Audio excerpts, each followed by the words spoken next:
քաղաքի տեսարժան վայրերը մենք որոշեցինք այն ներկայացնել, որպեսզի դուք ավելի լավ ճանաչեք Աբովյան քաղաքը։ Աբովյանի տեղում բնակավայր է եղել հնագույն ժամանակներից։ Այստեղ հայտնաբերել են Արամի և Արգիշտի ԱՄԹ 8-րդ դարի սեպագիր արձանագրություն, քաղաքի հարավային մասում կան ՄԹ 2-ից առաջին հազարամյակի Կիլոպյան ամրոց, բնակատեղ և դամբարաններ, մինչև 1961 թվականը կոչվել է Էլար, հետո վերանվանվել է ի պատիվ հայի մեծ գրող Խաչատուր Աբովյանի։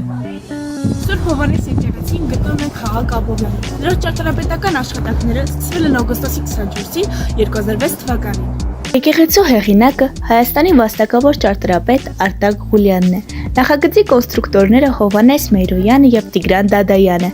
Որմնանկարների հեղինակներն են հայր և որդի Աբրահամ ու Հայկ Ազարյանները։ Եկեղեցու քանդակազարդման աշխատանքներին մասնակցել է շուրջ 40 քանդակագործ և զարդագործ վարպետ։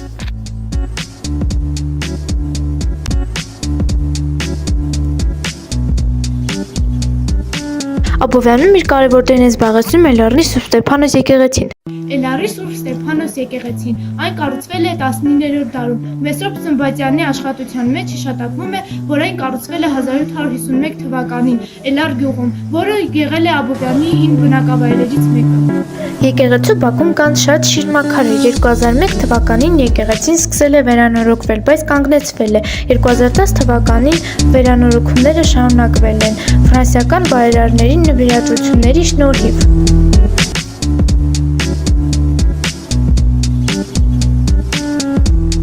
Քանդակագործը Կարմեն Նուրինջանյանն է, այն նաև համարվում է Աբովյանի խորհրդանիշը։ Հայ թագավորտղթած երրորդի արձանը Աբովյանի Սարյաշ թաղամասում տեղակայվել է 1878 թվականին։ Աբովյան քաղաքում պետք է լիներ գոնե մեկ անգամ, որպեսզի բացահայտվեն նրա թաքնված գեղեցկությունները։